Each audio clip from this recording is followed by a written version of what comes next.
The Retirement Cafe podcast, Dead Man Running, Living with Terminal Cancer with Kevin Webber. Hello and welcome to this week's episode. It's great to have you here and I'm delighted this week to welcome Kevin Webber as my guest. Every so often you come across someone in life who is quite simply inspirational. Kevin Webber is one of those people. Back in 2014, life seemed to be ticking along nicely for Kevin until he received a diagnosis that shook his world. Not willing to accept his fate without a fight, Kevin did what he knew how to do best. Put one foot in front of the other and started running. It's fair to say that he's never stopped to look back. I'd like to share my conversation with Kevin with you today. We chat about life before and after cancer, his fundraising mission, some of his running challenges, and his book, Dead Man Running. I hope you find this conversation as inspiring as I did. Welcome to the podcast, Kevin Webber. All right, thanks for having me. Lovely to see you, Kevin. I mean, really, absolutely excited about chatting to you this morning. It's a cold, frosty morning here in Christchurch in Dorset. Whereabouts are you today, Kevin?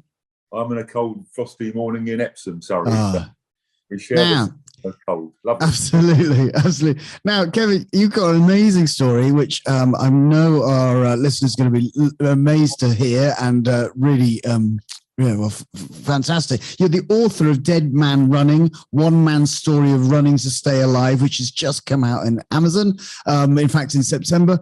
That sets up a whole story.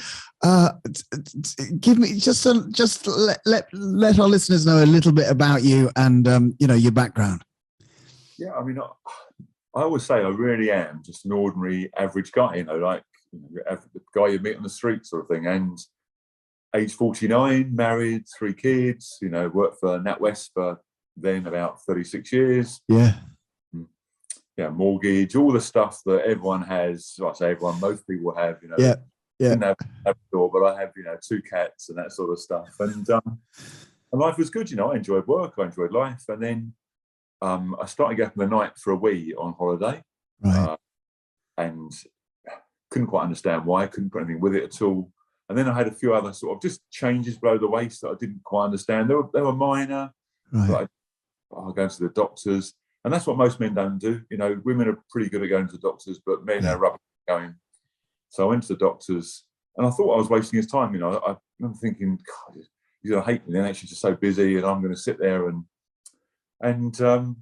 he said, and I explained the problems I had, and he said, okay, and he gave me what I call the doctor's special handshake, first of many I experienced since then, and a blood test, a thing called a PSA test. Right. And he explained that it was trying to look for prostate cancer markers, and so I said, okay, fine, and my dad had prostate cancer, curable, and my dad died with it, not of it. Definitely died, so fine, good old innings and stuff, and so I thought, okay, I had my blood test, I got back, and a man should score about 1 or 2 at my age, at 49 as I was then, and I scored 342. He looked at me and without doing any further investigations, he just said that you probably got prostate cancer, but a score that high is unlikely you haven't. So then I had 2 months of. So Kevin, can I just interrupt a second? So you went to the doctor. So you obviously kind of knew you had a problem. So how quickly did you get to your GP? Oh, pretty quickly. I mean, it was. We're talking. This is now 7 years ago. So it was quite easy. And my dad and myself shared the same GP for years. Right. So you get to see the GP, and then does he have to send some stuff off for tests, or do you have to go somewhere for tests, or what was the time scale here? Okay, so the first bit was pretty quick. So the blood test and the handshake. The handshake was instant. The blood test within the next week. Okay. Again, and then once he'd decided it was possibly cancer, the NHS have a pathway where you should be seen by a cancer specialist within 2 weeks. Right. Hit it, but in my case they did. So I was booked in straight away to see another doctor who had chubbier fingers and sovereign rings. So the men, avoid those guys if you're having their special handshake. And at that meeting, he said, I wouldn't normally diagnose at this size, but from the readings you have and from what I can feel, you've got prostate cancer. Wow. But prostate cancer to me at that point in time was curable. I mean, my dad had it and was cured of it or lived with it. A friend at work, Hugh, he had it. He was 59 and he had it, and he had an operation and he was fine. So I thought, it's great. I'm going to be fine then. I could do without it, but I had these 2 months of tests where I was a bit nervous, but I was convinced, because everyone I'd spoken to was cured, that I would be in the same camp. And then I sat in a doctor's office with my wife, 6th of November 2014, to be told that it had spread to other parts of my body. The biopsy indicated it was growing pretty fast, or fast, Wow. and I might only live 2 years, and if I was lucky, 3 to 4. Lots of tears, and one of the things that happens whenever you get given that kind of prognosis for anything in life, is the first thing you stop doing is it stops your ability to dream. And I don't mean dreams that don't make sense, dreams of your future, because I was 49 years old. I was expecting at some stage in my life for my daughter to get married, for me to be a granddad, my 9-year-old son to do his A-levels, and for me to retire one day and drive around Europe in a camper van. All those things that all have those plans, if you don't like the word dreams, but plans for the future, suddenly all stop dead. It's just like, well, that's not going to happen. And of course, coincide that with my understanding that I had 2 years of grim treatment, and then a year of grim treatment and a year of going downhill and dying. Actually, my life was already over. I didn't have 2 years at all. That was it. It was gone. And how did your children and your wife react to this? What was their kind of emotional kind of, how was it at home? I mean, I guess only they can really answer that. But from what I could see, my wife's always been really supportive, and her way often with dealing things is she doesn't want to know about the future, in terms of she will just deal with it today.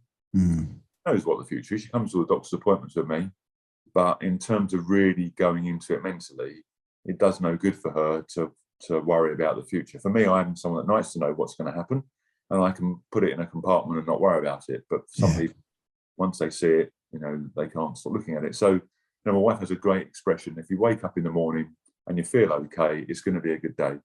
And she's absolutely right, because too many people, you see them worry about things they can't change and spoil today.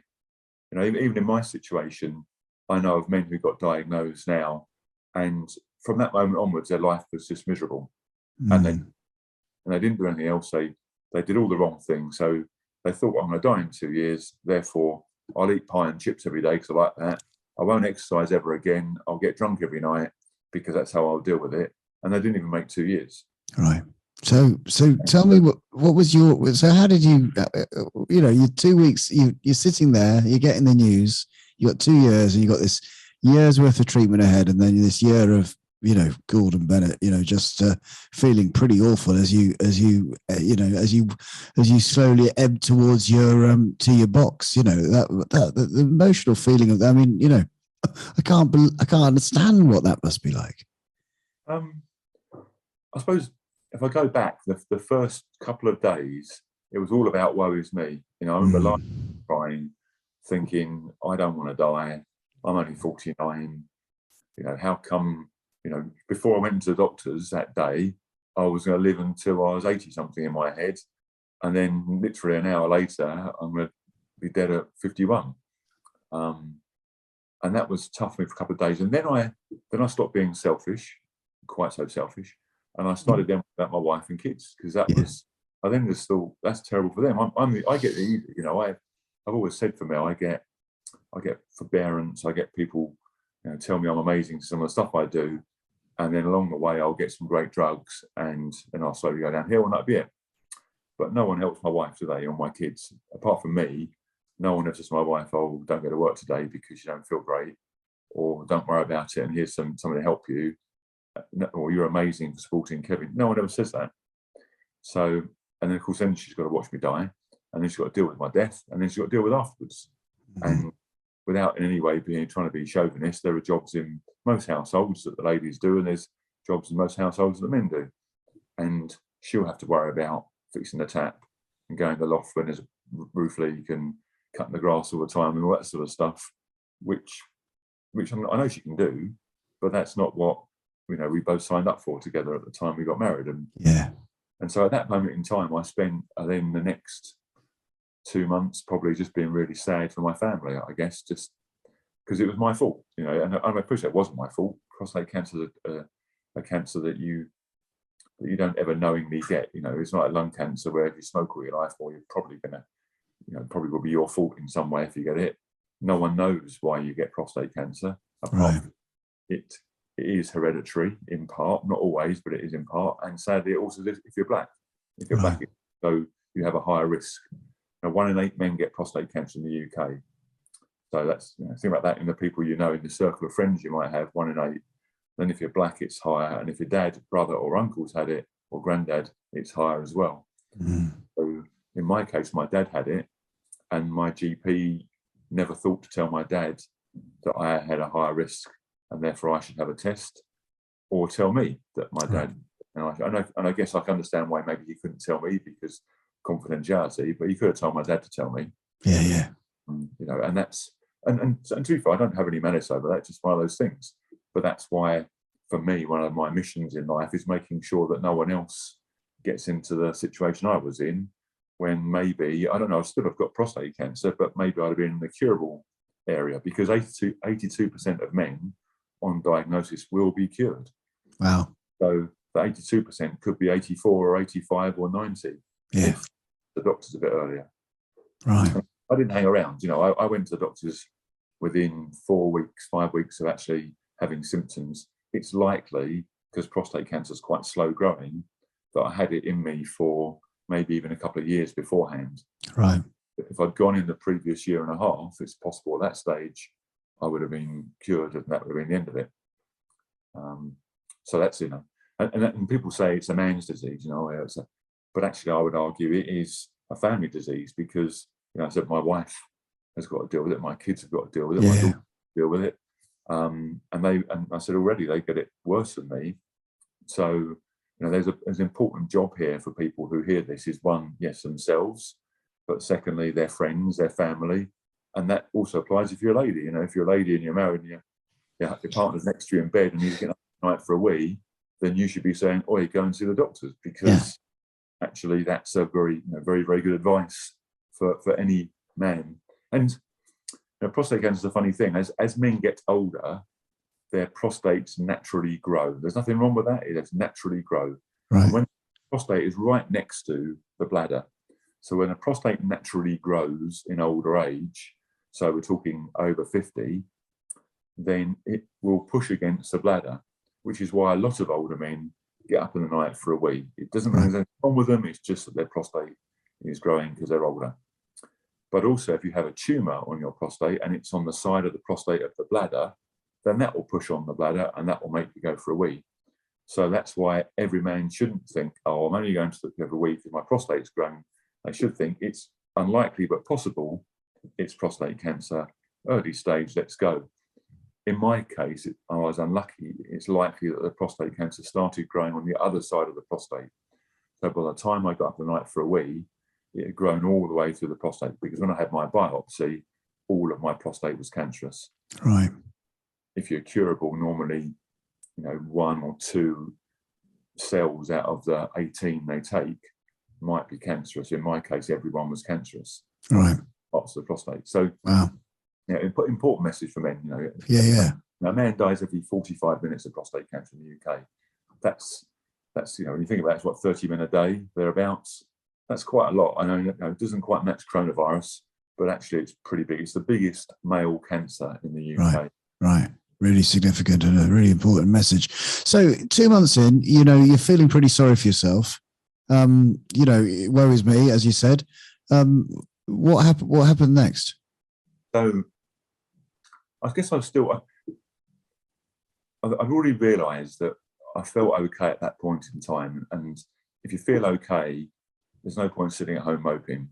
So I went out and did some stuff. So I I went away on holiday with my wife and some friends over New Year, which we don't normally do, and just sort of did good things. And as for my kids, you know, I tried to behave the same way I always did. I didn't feel I had the right to make their life worse by constantly going on about prostate cancer. So I don't really talk about it. I did talk to them about it when, you know, the day after I was told. I told them it was incurable. I didn't say I only had 2 years to live. I didn't see the point of making a 9-year-old and a 14-year-old and a 16-year-old think they only got 2 years. That would have been unfair on them. And actually, as it turned out, luckily, it also been untrue. But you know, my 9 and 14-year-old were upset, but kind of just got on with it. My 16-year-old did exactly what you shouldn't do and got on Google. And of course, when you go on Dr. Google, yes, the right stuff is there somewhere, but there's a hell of a lot of wrong stuff as well. Yeah. So you know, you should, if you go onto Google ever, you should really think about what sites you're looking at and restrict yourself to charity sites or the NHS or something, rather than going weird Colombian blue scorpion venom cure for prostate cancer, which allegedly exists out there. You know, so yeah, you do no good looking at the extreme stuff. And so I try to behave as normal dad to them, and still do. Well, I say normal. It's not normal anymore, but what I consider to be normal. And I went for my first chemo session, and of course, chemotherapy is, you know, we've all heard about chemotherapy, and you see people on TV and you read about it, and it's grim. There's nothing nice you can say about chemotherapy. Oh, added to that, I hated having, all my life, I hated the thought of having a cannula in my arm. I don't mind injections, but the thought of having a constant feed into my body, it always scared the pants off me. I never had to have it.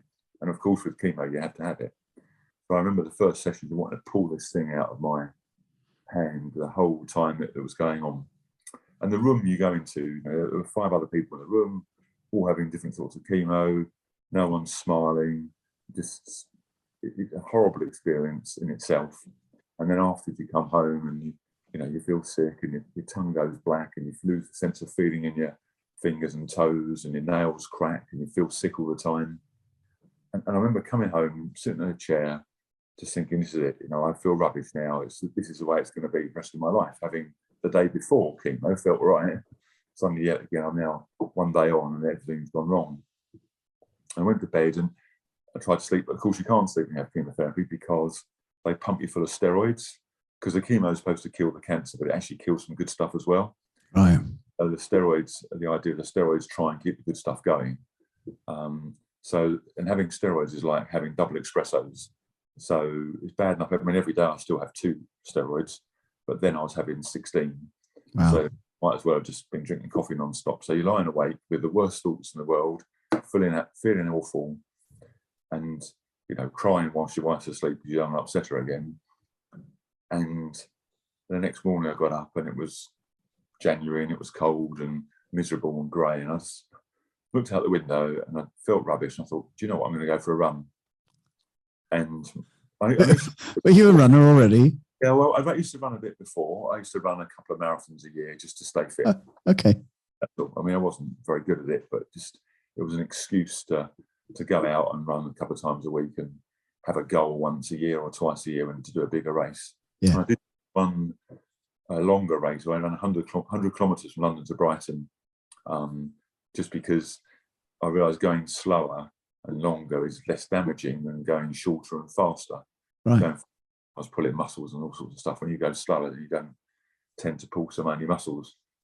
And so I looked out the window and I thought, I have a choice. It really was like an epiphany, really, I guess.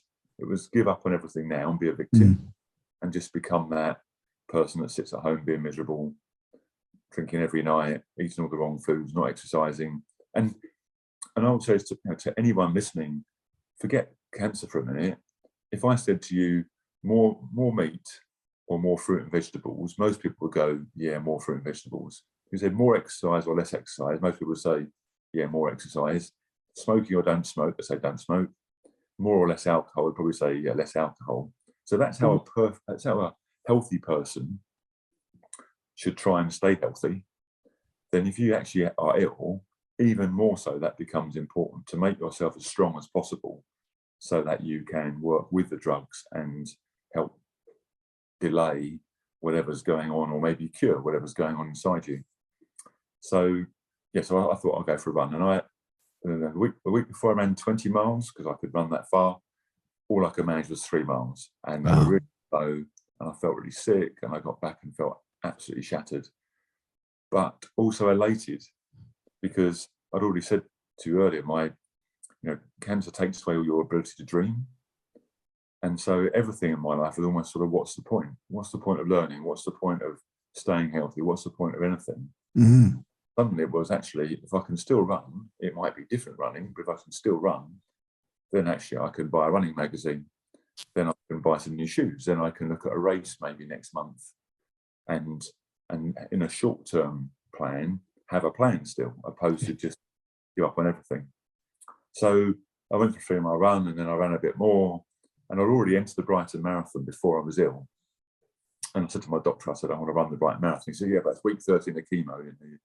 You can't really do that. And I said, well, I want to do it. And he said, well, okay, if you can train for it, you can do it. And to be fair, I went into chemo quite fit, and then had to get fit again, because it just kind of took everything away almost straight away. And so I was going out running 6 miles, 8 miles, 10 miles, just trying to get back to where I was. And I think the most I ran was about 16 miles in one go. And then the Brighton Marathon came, and I ran that. And the year before was my fastest ever marathon. I did the Brighton Marathon in 3 hours 48, my only ever sub 4 hour marathon. And I did it in 4 hours 36, so 50 minutes slower than the year before. Amazing. So you were still in chemotherapy at that time, or?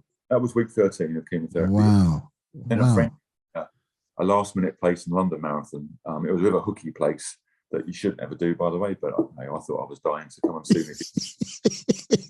Someone else, which you're really not supposed to do. And I'm not proud of that as a thing, but hey, that's what I did. And that was 2 weeks later. That was week 15 of chemo, and I ran that 12 minutes faster. So I never thought I had 2 marathons in 2 weeks in me anyway, let alone on chemotherapy. So, and both days, when I crossed the finish line, it was just, I was ecstatic, because I never would be there. That was never going to happen. And then suddenly it's happened.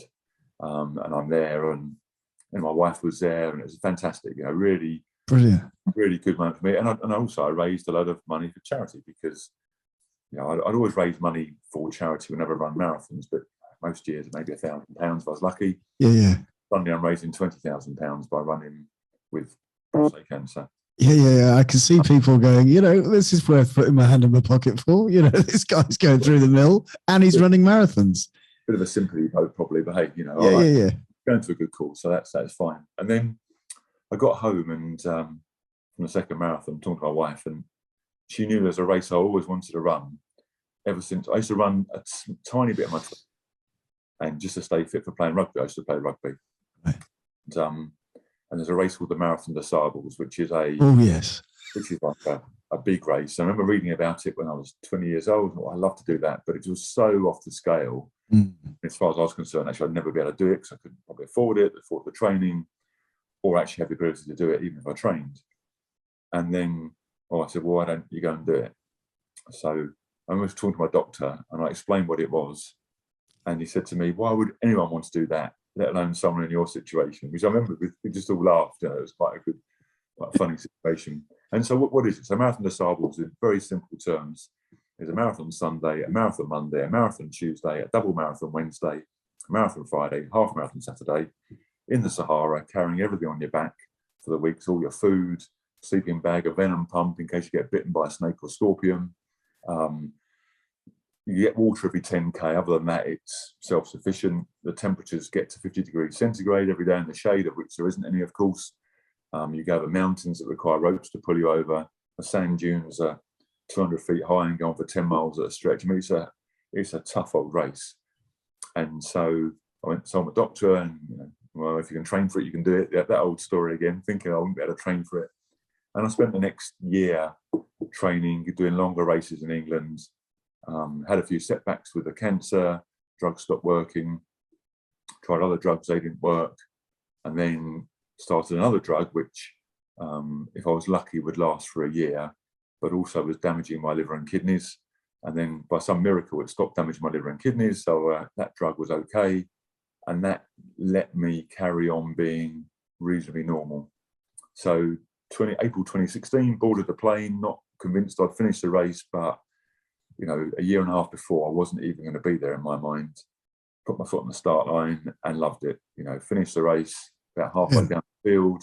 Amazing. Just loved it and got back. And I remember thinking, well, that was great. Wouldn't mind doing it again, but I can't really say, let's do it again. And my wife said, got to go and do it again. So then I kind of got the bug and I raised more money that way. And I said, well, actually, I should just do more of this. And so I work for NatWest, and my employer, to be fair, absolutely fantastic. The CEO phoned me up and just said, Kevin, just see your family, stay fit, come to work, do some presentations for us about living in the now, chasing your dreams, not giving up. And that's what I've done ever since. And so I've now done that race 4 times. I've raced. So these are big races, they're 250 kilometers. So I've raced across Cambodia, Albania, Jordan, Spain, twice across the Arctic non-stop, putting a sledge for 120 miles. I mean, that's probably the toughest race I've ever done. It's so cold. It's minus 40 or worse. And when you stop, you just literally, you're on your own and you just throw your bedroll in the snow and that's it. And you lie there for 3 hours trying to sleep in a little coffin-shaped bivy bag thing. And you're just constantly worried about wolves, polar bears, moose, Arctic lynx, frostbite. I may have cancer, but I really don't want to get eaten by a polar bear to die. That would be that. And then you get up 3 hours later having not slept, and you just keep on, you do about 23 hours non-stop putting your sledge, and then you just stop for 3 hours and you get up again and go again. So as you progressed into all of these things, where were you at with the cancer? So that drug I talked about that should, if I'm lucky, last for 12 months, is still lasting for me 5.5 years on, which is virtually unheard of. Wow. So I'm just very lucky. I got to know about 20 men who were diagnosed either a year before or a year after me with the same cancer as myself, in the same situation. It spread, and they're all now dead apart from one. And funny enough, that guy runs as well. So you look at it and I don't know, I can't tell you what I do is right, but by doing a bit more vegetables and a bit less meat, and I don't smoke anyway, and a bit less alcohol and a lot more exercise, maybe I'm making a difference. I do Chinese medicine and acupuncture and stuff, and it could all be a waste of time. And maybe my destiny is that I'm going to die on the 15th of June 2023, and nothing I've ever done has changed that. Or maybe I can change it. And I just, some people feel when they have any problem in life that it's hopeless. And what's the point of taking a small step, because a small step's not enough? But actually, no one ever knows what small step might be the one that makes a massive difference. It'd be like climate change, really, isn't it? We could all say, what's the point of me doing my little bit? It's not going to make a difference. But if we all do that little bit, then maybe collectively it might make a difference. So in my bit, a bit less of this, a bit more of that every day, collectively might be enough to keep things going. And when I first was diagnosed, my doctor was pretty appalled that I was going to keep on running. Now, if you ask him, he'd say, if you have chemotherapy and you have cancer, we'd ask you to keep on doing any exercise you've got. I mean, you shouldn't suddenly up your exercise massively. That would be wrong. But they've now realised that exercise helps you tolerate chemotherapy better and generally makes it work better as well. So in the past, a lot of these things the doctors say no, it's not because he didn't know the answer was don't run. It just didn't seem right to him. So in everything in life, people give you opinions. Sometimes it's based on facts, then go with it. If it's based on I don't know, then it's your choice, isn't it? You decide what's right for you. And I'd rather die by my own sword and make a mistake and do it my way, or live by my sword, than just rely on someone else. It's like getting on a package holiday, and you're told you can get off here and have a wee. I'll now look at that castle or that church and get back on the coach now. We're eating here. You can do that. And sometimes that's great. You have a great holiday. And sometimes, again, with a cancer journey, it could work really well for you. But actually, why shouldn't you at some stage go, do you know what? I think I'm going to get off here because I think right now I could do something myself that I think can make a difference. Mm. What I've done. So I haven't ever gone against what the doctors say. The NHS are amazing, and I would trust their treatment path always.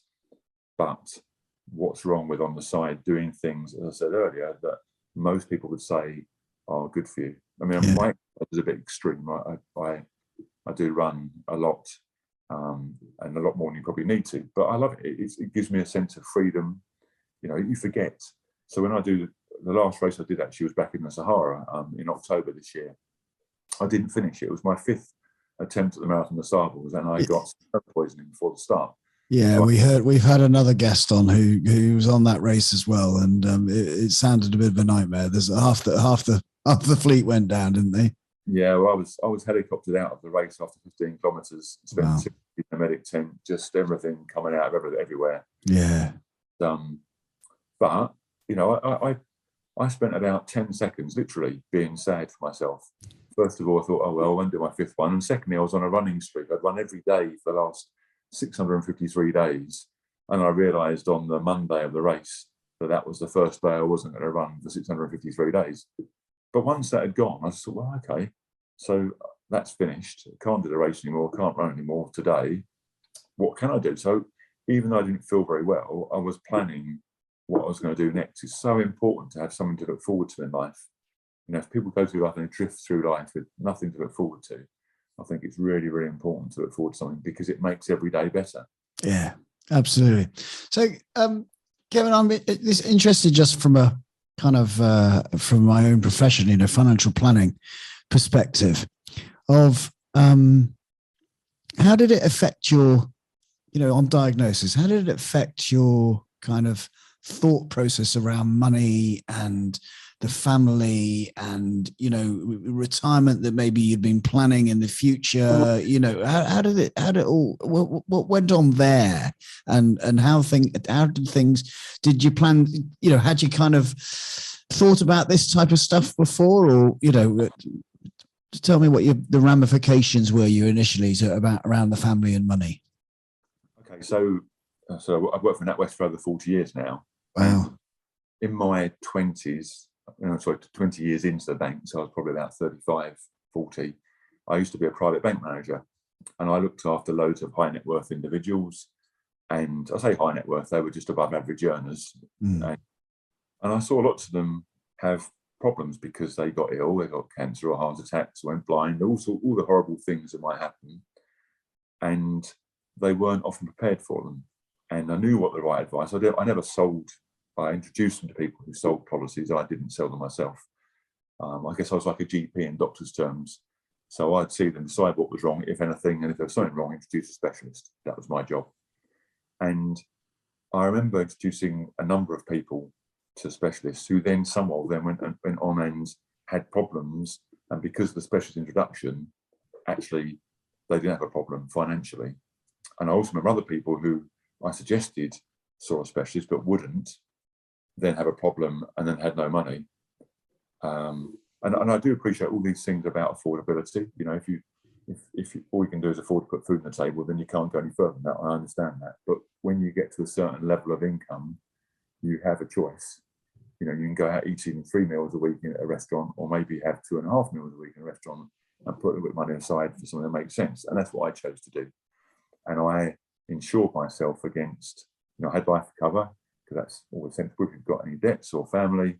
But I also took out some serious illness cover. So on diagnosis of prostate cancer, it paid out a reasonable sum, which cleared my mortgage, and it gave me a few quid in the bank that helped me have a better life. I didn't have to worry about things, and I still work for the bank now, so I'm still employed by the bank, so I haven't lost my salary, and that enabled me to pay for some of these races because they're not cheap.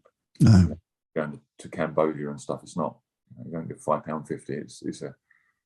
And so, of course, at first I was supposed to live 2 years. So, like a lot of things in life, you can say, well, actually, I've got loads of money for 2 years, and then I kept on living. So I'm now a bit more careful about what I do, but I get up. And so I had those policies, and I made sure that I use the money sensibly.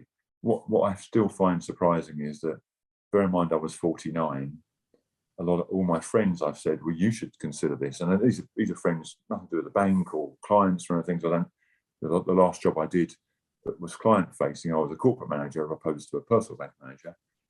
And I said to my friends, you should consider these things. And none of them have. And I think, and I think you look at me and you think, well, Kevin can afford to do things because, and yet they're not prepared to allocate a small part of their income just to the what ifs. And I remember my dad saying to me, my dad never took out insurance. I remember he was about 55, so I'd have been 20 or something. And he said to me, oh, well, that's the life policy. That's the mortgage paid off, he said. Never took out a life policy. What a waste of money that would have been. And he's right, isn't he? You know, insurance is either the biggest waste of money or the best thing you ever did. Yeah. Just a gamble. And you have to just say to yourself, though, if the worst thing happens, will you have a regret? And one of my massive things in life now is never create a new regret. So will you regret spending whatever that costs a month to insure yourself in case you have a problem and you have a mortgage still? No, you won't. You won't. Even if you don't pay it, you might go, bit of a waste of money. But at least you say, well, but I've always covered that peace of mind every night for you, and not just you, often your spouse. Yeah. Because often, and I am being a bit chauvinistic here, I've seen it where the man thinks, that's okay, I'm going to work. I'll always be able to pay the mortgage off. And then the wife's sitting there thinking, well, I read about that bloke that died the other day and I'm worried about it, but she won't mention it. So you've got a situation maybe for 25, 30 years where one person's not happy, but not prepared to raise that with the other person who just shrugs their shoulders. So actually, this should be a family discussion because it will affect the family if it goes wrong. It's not just I don't think I need it, therefore I won't. It should be something that is chatted about. So to answer a long answer for your short question, but I've been very fortunate. And even now, I could have through work, I can buy a certain policy and I could have cancelled it because it won't pay out for cancer again. Because now once you've had cancer once, it won't pay out for any cancer. But I haven't cancelled it because I could still have a stroke. I could still go blind. I could still be paralysed. So all those things, if any of those happened, it would trigger another payout. Yeah. It's the lottery you don't want to win, but people pay the lottery, every week, and most of them know they're never really going to win, but they still pay for that. And that's something that just, if they got the money, it would just change their life massively. Mm-hmm. Yet they won't put that same money, they'll do 25 quid a week on a lottery and they won't put that into something that makes far more sense. Yeah. If we went wrong. So I am a fan of yours in terms of what you do.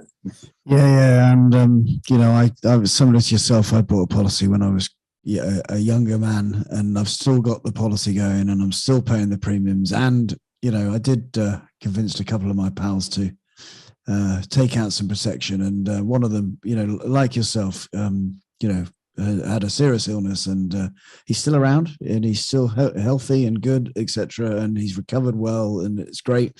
But yeah, he had a big payout, and it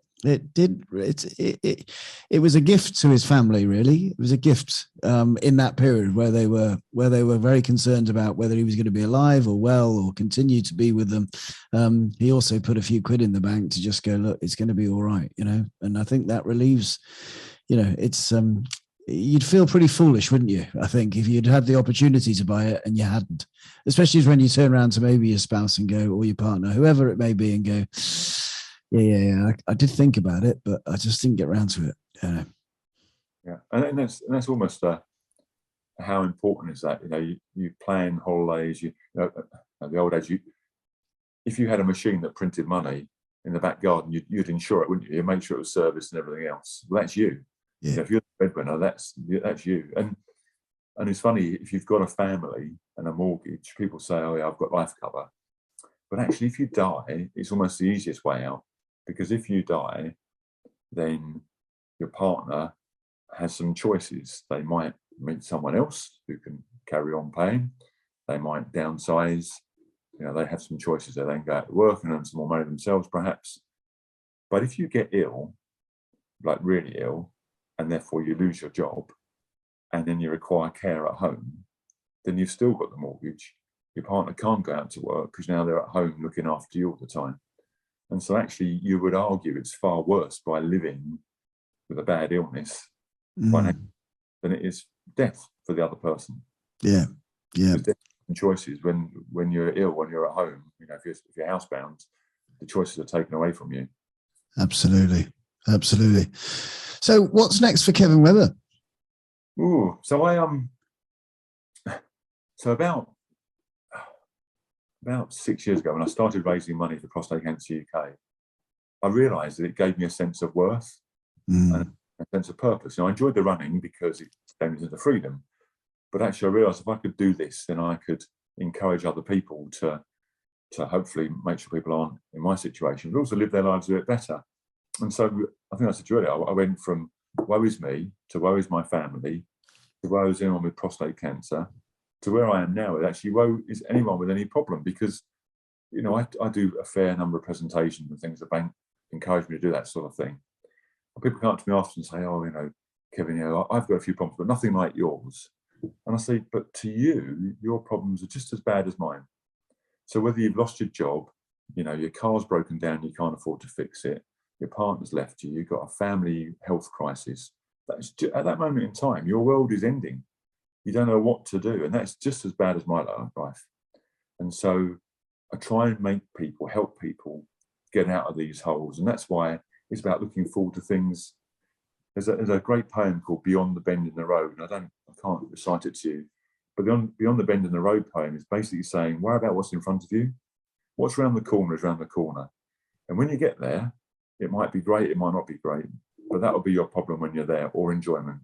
But for now, just worry about what's in front of you. And that's the bit about it, is what can you change today? You can choose every day to smile or scowl. When you get up in the morning, you can go out and you can everyone, or you can smile. You can, in the bank, we have this thing called do good, feel good for staff. And what we try and say is if you do something good, you'll feel good about it, both at work and in your home life. And it's absolutely true. And if you help a client, genuinely help a client, you're doing something good for the client, and you will feel good you've helped them. Break it down to simple terms. When you go out your front door today, if you go out and smile at someone, use their name in a shop, say thank you, all those things will improve that person's day, and they might smile back at you, and then you'll feel better as well, and everyone feels better just because you bothered to smile and use their name. So you haven't got to go and raise £1,000 to do good. The do good is, you're driving your car and there's a queue of traffic, letting the car out in front of you is just an amazing thing, because they'll come and then they'll probably thank you, stick the hazards on for 4 seconds and say thanks, and then they'll probably let someone else out as well. And that kind of stuff just makes the world a better place. Yeah. And what we all should do. So I encourage that. So what's next for me? I've got my next race is called the Spine. Well, it's called the Spine Challenger. So it's in January the 7th, and I'm basically running up the Pennine Way. And I'm only doing a short race, which is 120 miles. I've got 3 hours, which you might think, 2 miles now, that's easy. It's not. All I can say to you is, when you're carrying 8 kilos on your back and you're going up big mountains and hills, and it's probably going to be snowy and cold, very cold, or maybe wet, it's not easy. And day one, if I'm lucky, I might be able to sleep somewhere that's got a roof. But day 2, the way it works out, the chances are I'll be sleeping next to a wall somewhere on the Pennine Way, hopefully out of the wind, probably not out of the rain. So it's great. I love those sort of challenges. I like doing things where there's jeopardy. If you're someone that always runs 10-kilometre races, by all means, go and run on a 10-kilometre race. You'll bang it out. Fantastic. But there's no risk, really, of you not finishing it if that's what you always do. Whereas a race like this, I love, because there's no guarantee I'll finish it. Whilst I'm probably fit enough, circumstances can get in the way. And if I don't finish it, so what? I may have failed to finish, but I only failed if I didn't prepare right, if I didn't try my best. So a lot of things in life is about a mental challenge. Physically, if something stopped over, so in the desert this year, physically I was ill, okay? So I couldn't do it. It wasn't mental, it was physical. I couldn't do it. There's no point being upset about something that was physically beyond my control. But when things just get hard and you go, I'm going to jack it in, that's when I think, well, shame on you, really. Just go up and go again. Because if you go up and go again, the mental reward you get from completing a task is massive. So, yeah, I would always suggest to people that just train your brain. Most ultra running, so an ultra marathons are anything longer than a marathon. Right. So running, it's a mental thing. About 90%. Yeah, if you're not fit, don't even start. But assuming you're fit enough, then it's mental. Because if you're going to run 50 kilometers in one go, it's going to hurt. You're going to get a blister probably. You may feel sick for a part of the race, possibly. But that's only feelings. It's not going to stop you unless you want it to stop you. No. And that's all about the bling. At the end you get a medal. All about the bling. Medals I draw. I don't actually really want them, but I want to cross the line, and that's symbolically the medal is important. It's not important. Kevin, I'm sure, like our audience and our listeners will be absolutely inspired by hearing you today and maybe watching you where you can on YouTube. I'm sure they would love to dig deep and maybe sponsor you on this race coming up. How can they find you? Well, the easiest way, having said don't go on Google unless you know where you're going, the easiest way is this. If you Google Kevin Webber prostate cancer, you will find tons and tons of things about my life, and you'll probably find somewhere to sponsor me. Or, another thing to do is, and a selfless plug for my book, but, it's on Amazon. It would be a great Christmas present for someone, because it will genuinely, the response I've had from people. So I wasn't sure when I wrote it whether it have any benefit at all for anyone apart from me having written it. And the response I've had is people have read that and said, you know what, I'm going to go and do something. Not necessarily running, but I always say, if you wanted to bake a better cake but never did, you've got to go and practice. If you want to play the guitar, you can't just do it. If you want to speak Spanish, you can't just do it. For me, it's running. But for someone else, they always wanted to. If you always wanted to do it, you will find a way. And one of my pet hates is bucket lists. There are some things that should be on a bucket list. So for me, the Marathon des Sables was my bucket list. And that's because the time, the money, the skill to do it, I'd never had the time to do it all. And so then I suddenly had the time and the money to do it all. So I did it. But if on your bucket list you've got something like having a tattoo, what are you waiting for? If you really want that, if that's what you want, you don't have to wait till you're ill or 60 or 70 years old to do it. Just go out tomorrow and have it done. If you want to go skydiving, it's 150 quid. Just go and do it. Don't wait until my 50th birthday. And you're 46, you might not get to 50. One of the best inspirations I ever, I've hopefully inspired a few people, and I'm not trying to be big-headed, but I hope I've inspired a few people. But my favourite story of all is a guy called Nick Butter. I met Nick in 2016 in the Sahara. He's in my tent. Bear in mind, I was 51. He was about 26, 25, fit as anything. And he said to me, Kevin, he said, when I'm 30, I'm going to do this. And when I'm 35, I'm going to do that. When I'm 40, I'm going to do this. And they were all really wow, adventurous tasks. I looked at him, I thought, yeah, but what you don't realise, mate, is when you're 35, you may well be married with kids and a big mortgage. And therefore, whilst you might want to do those things, you maybe never will. So I looked him in the eyes and I said, Nick, don't wait for a rubbish prognosis before you realise if you really want to do it now. Anyway, end of conversation. About 6 months later, Nick phones me up. We all stay in touch. So that particular tent on the race was an amazing tent. So Nick phones me up, said, can we have a chat? I said, yeah. He said, right, I've packed him a job and I'm going to run a marathon in every country in the world. No one's ever done it before. So he did. He went off and ran 196 marathons, one in every country in the world. Said never been done before, maybe never done again. And he said, I'll do it for Prostate Cancer UK. So he raised over £100,000 Prostate Cancer UK. Brilliant. I joined him on the last one in Athens. There was about 15 of us from Prostate Cancer for raising money for them out there in Athens. Fantastic day. We didn't try and run it fast. I think it was 5 hours something. Great marathon, really good fun. My wife came out. She didn't always come out to races. Just a really, really good day. And then Nick went on and he ran the length of Italy doing 2 marathons a day, and he just ran around the coast of Britain. That conversation, if we hadn't had it, maybe right now, 6 years on, he'd be at a desk somewhere, earning good money with a mortgage, and he would never fulfill the thing that he had in his capabilities. So that's the bit is, if you want it enough, prevaricate, don't put it off, just find it. Brilliant. Brilliant. Wise words. And you're an absolute inspiration. Thank you so much for your time this morning. It's been lovely to chat to you. Thank you once again, Kevin Webber.